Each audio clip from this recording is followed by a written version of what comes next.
Saudações aos estudantes do curso de Administração da Universidade Aberta do Piauí. Nós estamos iniciando mais uma disciplina dentro do programa de Administração e essa disciplina ela é voltada diretamente para caracterizar e descrever o processo de funcionamento da administração no âmbito do setor público. De modo que a nossa disciplina, a Administração do Setor Público, ela se divide em 3 unidades e essas unidades são relativas a aspectos diferentes ou dinâmicos da própria disciplina Administração do Setor Público. De modo que na unidade 1 nós temos os fundamentos históricos e conceituais da administração. Logo no primeiro item nós temos o conceito da administração. Então nós vamos falar sobre o conceito da administração para que nós possamos ter uma compreensão geral do que é a administração, para então, no decurso do texto, nós identificarmos quais são as diferenças entre o setor privado e o setor público em termos administrativos. Mas, ao nos referirmos à administração do setor público, nós temos que nos ater a elementos puramente políticos, a processos políticos.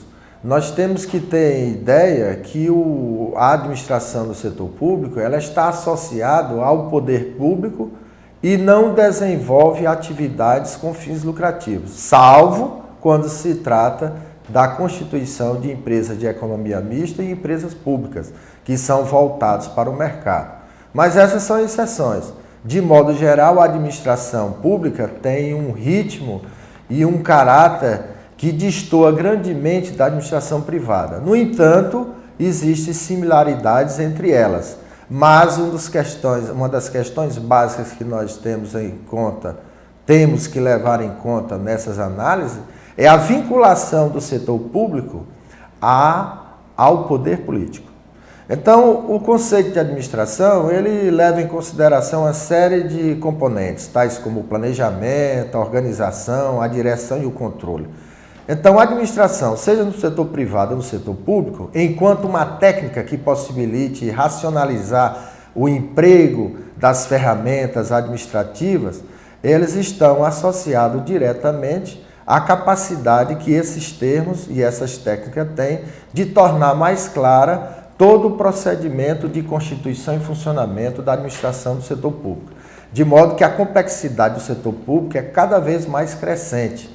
E isso se traduz por uma série de preocupações que nós nos atemos aqui, para que os alunos possam ter uma visão de conjunto, de totalidade, do que é a administração do setor público.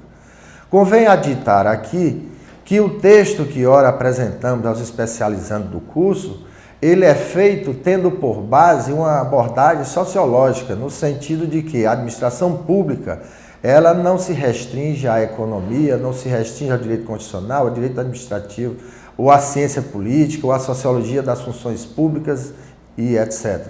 Mas ela se refere a esses caracteres que devem ser associados em conjunto para que nós possamos ter uma visão da totalidade da administração pública.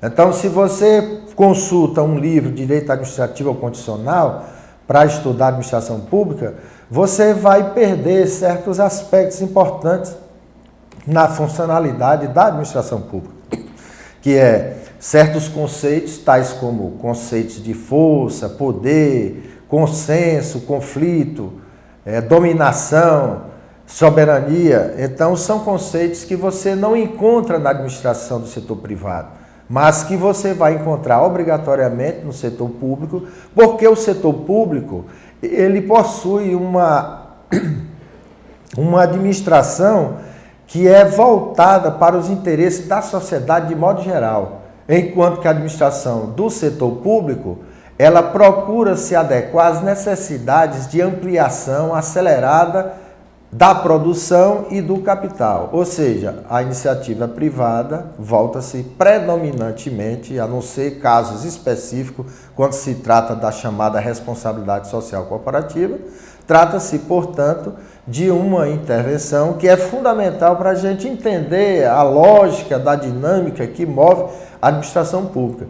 E, além do mais, a administração pública está associada com a nossa conduta, porque é através da administração pública que a gente vai observar que o Estado, tanto quanto o cidadão, são passíveis de penalidades caso haja transgressão no seu funcionamento.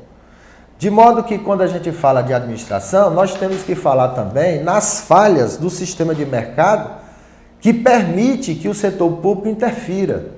Essas falhas têm a ver com desestruturação econômica, tem a ver com a competitividade desigual entre as empresas, tem a ver com as chamadas externalidades físicas, que são aquelas externalidades, ou seja, efeitos que decorrem da produção de uma empresa que pode resultar em benefício ou malefício para uma comunidade.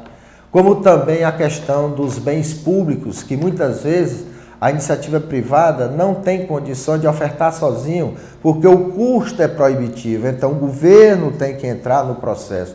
Daí existe uma série de diferenciações entre bens públicos e bens privados. Temos também que analisar os componentes do setor público, aqui descrito como Estado, governo, administração pública e União. Então, nós vamos definir cada uma dessas coisas e mostrar como esses institutos, Estado, União, governo e administração pública, eles se articulam a serviço da explicitação, explanação adequada do significado da administração pública para nós enquanto cidadão e para nós enquanto administradores públicos, de modo que nós temos dever de obediência como funcionários públicos e como cidadãos comuns temos dever de obediência à Constituição. É claro que esse dever de obediência à Constituição se restringe àquela situação em que não haja desacordo perante a sociedade como um todo. Mas, muitas vezes, as constituições têm que ser alteradas em consonância com os interesses da sociedade, e não o contrário, como a gente tem verificado, em que o parlamento está em crise em todo o mundo, exatamente por uma crise de representação, em que os parlamentares, ao invés de representar os seus eleitores acionistas do Estado, eles representam grupos de interesses poderosíssimos, o que é um perigo à democracia. Nosso país também está precisando de mudança. Olha os exemplos no mundo árabe aí. Nós temos que mudar também. O negócio só está bom para quem está lá em cima. Para quem está embaixo, o negócio está bom não. E temos também os princípios e poderes da administração pública, que consta do artigo 37, são em número de 5. A saber, legalidade, impessoalidade, publicidade, moralidade e eficiência. Desses princípios decorrem inúmeros outros princípios derivados, mas que não convém a gente tratar aqui. E a questão relativa aos poderes da administração pública, tais como poder discricionário, poder vinculado, poder de polícia, etc. No último item da unidade 1, nós tratamos dos modelos teóricos da administração pública, que vem a ser a administração pública patrimonialista ou patrimonial, a administração pública burocrática e a administração pública gerencial. Até hoje, nós temos ainda exemplos deletérios, destruidores da própria dinâmica da administração pública, a influência do patrimonialismo. O patrimonialismo é uma influência terrível que provém ainda da época da monarquia, em que público e privado são uma coisa só, ou seja, não existe erário público, existe erário do rei. E a relação entre rei e seus súditos é uma relação que difere no que diz respeito ao período em que vige a administração burocrática. Nós vamos observar que, nesse caso, não se trata de rei e súdito, mas de governos e governados, ou de governo e cidadãos. Daí a importância que o cidadão tem na formação da sociedade moderna. A administração burocrática, ela tem a ver com certos elementos que, apesar de ser imprescindível ao funcionamento da administração, ela termina perdendo consistência e operacionalidade em face da chamada administração gerencial, que é uma administração moderna, voltada para objetivos, voltado para a lógica da demanda e não da oferta, como no caso da administração burocrática. Cada uma dessas administrações, ela tem suas características, mas apesar de que essas três modelos de administração se caracterizam de forma diferente, nós observamos que ainda existe no seio do Estado, da administração pública, práticas que se assemelham ao patrimonialismo, como a corrupção de modo geral, que é um clientelismo desenfreado que se nutre da desigualdade entre as pessoas, né?